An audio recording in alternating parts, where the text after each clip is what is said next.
कैसे हैं आप सभी? मैं आशा करती हूँ सभी लोग स्वस्थ और प्रसन्न होंगे।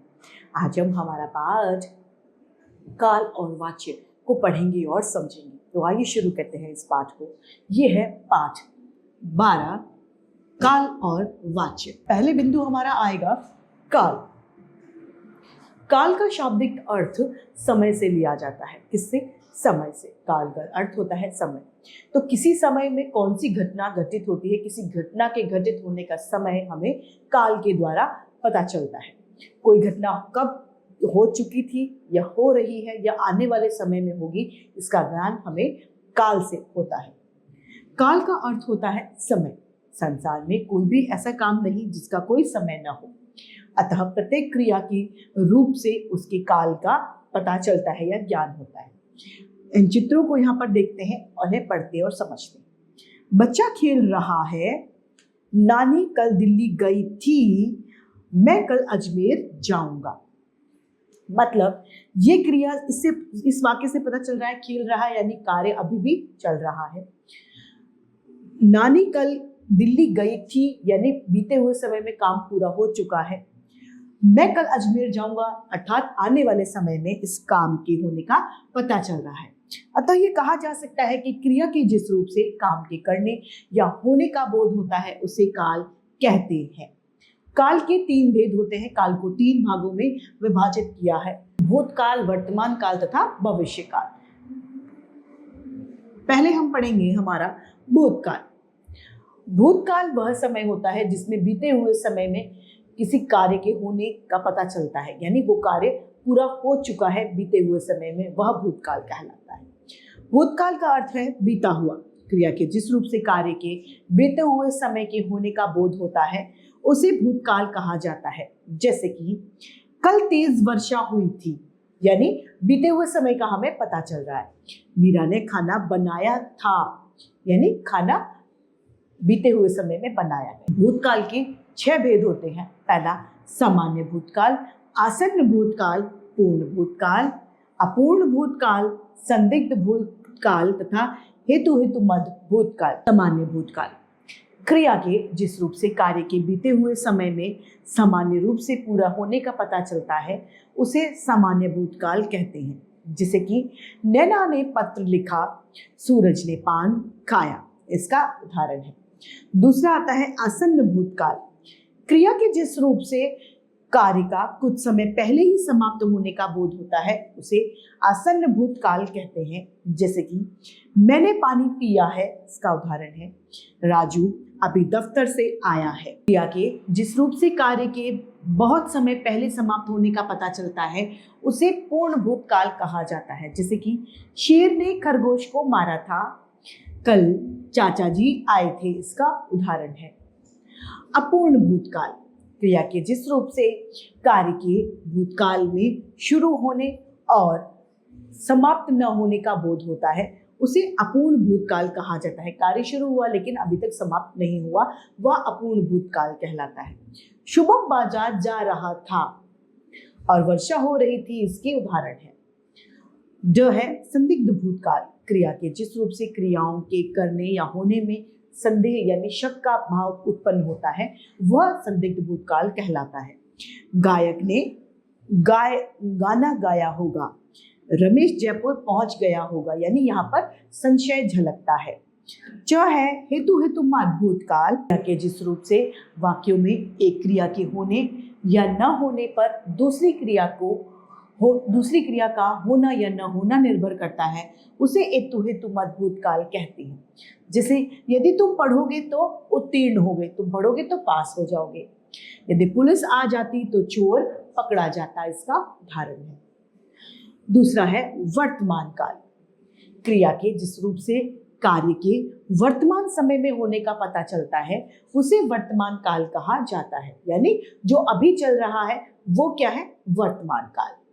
शंकर नाच रहा है, मीरा नहा रही है, नानी खाना खा रही है, ये सभी वर्तमान काल के उदाहरण हैं। अब है वर्तमान काल के भेद। वर्तमान काल के 3 भेद होते हैं: सामान्य वर्तमान काल, अपूर्ण वर्तमान काल तथा संदिग्ध वर्तमान काल। पहला हम पढ़ेंगे सामान्य वर्तमान काल। क्रिया के जिस रूप से क्रिया के वर्तमान काल का सामान्य रूप से ज्ञान होता है उसे सामान्य वर्तमान काल कहा जाता है। जैसे कि सौरभ खाता है, रामू हंसता है, इसका उदाहरण है। अगला है अपूर्ण वर्तमान काल। क्रिया के जिस रूप से यह पता चलता है कि कार्य अभी भी पूर्ण नहीं हुआ, चल रहा है, चल चुका लेकिन पूर्ण नहीं हुआ, उसे अपूर्ण वर्तमान काल कहा जाता है। जैसे कि मामा जी गांव जा रहे हैं, रीमा कार चलाना सीख रही है, अपूर्ण भूतकाल अपूर्ण वर्तमान काल के उदाहरण है। ग है हमारा संदिग्ध वर्तमान काल। क्रिया के जिस रूप से वर्तमान काल में जो कार्य हो रहा है उसमें कुछ संदेह का भाव उत्पन्न होता है, वह संदिग्ध वर्तमान काल कहा जाता है। जैसे शायद प्रीति सो रही होगी, शायद कमलेश जा रहा होगा, इसका उदाहरण है। तीसरा बिंदु आता है हमारा भविष्य काल। तीसरा काल है हमारा भविष्य काल। भविष्य काल अर्थात आने वाले समय में होने वाली घटनाओं का पता जब हमें लगता है वह भविष्य काल कहलाता है। क्रिया के जिस रूप से कार्य के आने वाले समय में होने का बोध हमें कराते हैं वह भविष्य काल कहलाते हैं। जैसे कि माया गाना गाएगी और कोमल विद्यालय जाएगी, इसके उदाहरण है। भविष्य काल की पहचान है गागेगी, इनके आखिर में आता है। वर्तमान काल में हा हे ही इसके उसमें आता है। अब है भविष्य काल के भेद। भविष्य काल के भी 3 भेद होते हैं। पहला सामान्य भविष्य, संभाव्य भविष्य तथा हेतु मत भविष्य है संभाव्य भविष्य काल। क्रिया के जिस रूप से क्रिया के आने वाले समय में करने या होने का बोध होता है उसे सामान्य भविष्य काल कहा जाता है। जैसे कि रानी बाजार जाएगी, हम मैच खेलेंगे, इसका उदाहरण है। संभाव्य भविष्य काल क्रिया के जिस रूप से कार्य के आने वाले समय में होने की संभावनाएं पता चलती है या फिर क्रिया के जिस रूप से कार्य के आने वाले समय में पूरा होने का पता नहीं चलता, केवल उसके होने की संभावना यानी संदेह होता है, वह संभाव्य भविष्य काल कहलाता है।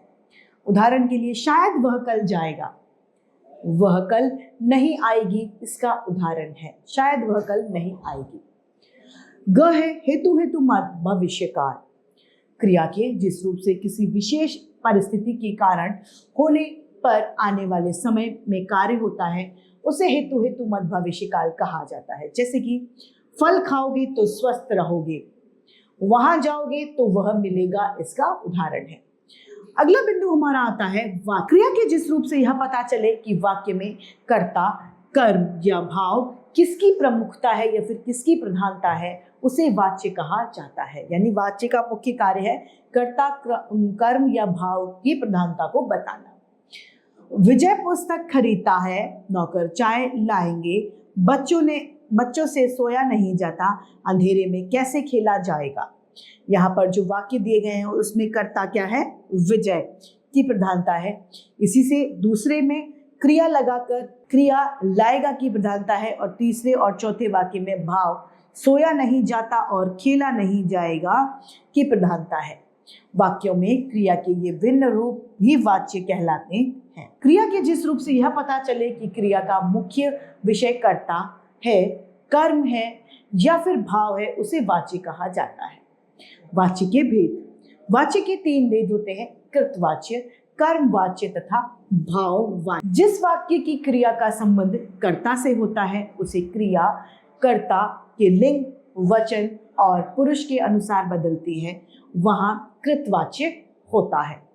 जैसे कि मीरा फूल तोड़ती है, लड़के जाते हैं, विद्यार्थी खेलते हैं, मैं कविता पढ़ रहा हूं, इसका उदाहरण है। दूसरा है कर्मवाच्य।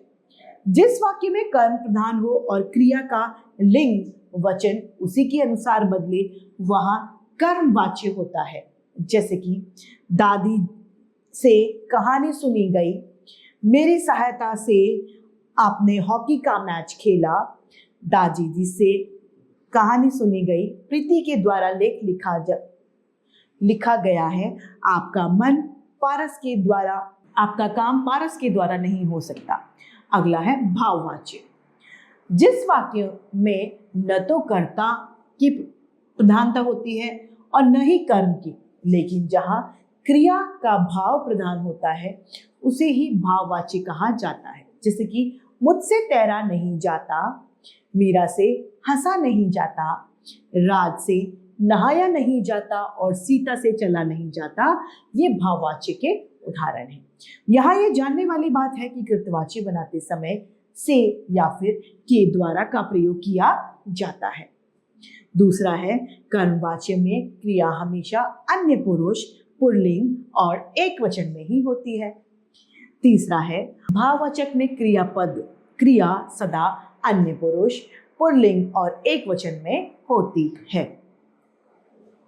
अब है वाच्य में परिवर्तन।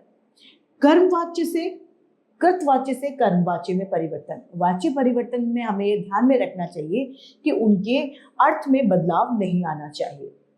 पहला, यदि कृतवाच्य से कर्ता के साथ कोई विभक्ति चिन्ह यानी परसर्ग लगा होता है तो उसे हटाकर से या फिर के द्वारा लगाया जाता है और क्रिया कर्म के अनुसार बदल जाती है। क्रिया के बदले हुए रूप के साथ जाना क्रिया का काल, पुरुष, वचन और लिंग के अनुसार जोड़कर सामान्य क्रिया को संयुक्त क्रिया में बदला जाता है। जैसे कि हम पत्र लिखेंगे, ये कृतवाच्य है, और कर्मवाच्य हो गया हमारे द्वारा पत्र लिखा जाएगा। कृतवाच्य है राजन ने पुस्तक पढ़ी, कर्मवाच्य है राजन द्वारा पुस्तक पढ़ी गई। कृतवाच्य है नौकर कपड़े धोता है, कर्मवाच्य है नौकर द्वारा कपड़े धोए गए। अब है दूसरा कृतवाच्य से भाववाच्य में परिवर्तन या बदलाव। भाववाच्य में परिवर्तन करते समय कृतवाच्य की क्रिया को अन्य पुरुष एकवचन में कर दिया जाता है। क्रिया को सामान्य भूतकाल में लाकर काल के अनुसार जाना क्रिया से जोड़ दिया जाता है। कर्ता में करण कारक की विभक्ति लगानी होती है और आवश्यकता के हिसाब से निषेध सूचक यानी ना या फिर नहीं शब्दों का प्रयोग करना चाहिए। पढ़ते हैं। पहला है कृतवाच्य, जिसमें पहला उदाहरण दिया है पक्षी आकाश में उड़ते हैं, और भाववाच्य होता है पक्षी से आकाश में उड़ा जाता है। चीता तेज दौड़ता है, चीते से तेज दौड़ा जाता है। मीता गाना नहीं गाती है, मीता से गाना नहीं गाया जाता है। वह पढ़ता नहीं है, उससे पढ़ा नहीं जाता, इसका उदाहरण है। तो इसी के साथ समाप्ति होती है। आइए इसको संक्षेप में दोहराएं। क्रिया के करने या होने के समय को काल कहा जाता है। काल के 3 भेद होते हैं, भूतकाल, वर्तमान काल तथा भविष्य काल। भूतकाल के 6 भेद होते हैं, सामान्य भूतकाल, आसन्न भूतकाल, अपूर्ण भूतकाल, पूर्ण भूतकाल, संदिग्ध भूतकाल तथा हेतुमत भूतकाल। वर्तमान काल के 3 भेद होते हैं, सामान्य वर्तमान काल, संदिग्ध वर्तमान काल तथा अपूर्ण वर्तमान काल। भविष्य काल के भी 3 भेद होते हैं, सामान्य भविष्य काल, संभाव्य भविष्य काल तथा हेतुमत भविष्य काल। वाच्य से पता लगता है कि वाक्य में कर्ता, क्रिया या भाव में से किसकी प्रधानता है। वाच्य की 3 भेद होते हैं, कृतवाच्य, कर्मवाच्य तथा भाववाच्य। तो इसी के साथ हमारा ये पाठ भी समाप्त होता है और मैं उम्मीद करती हूँ आप सभी को ये समझ में आया होगा। आज के लिए इतना ही, फिर मिलते हैं। धन्यवाद।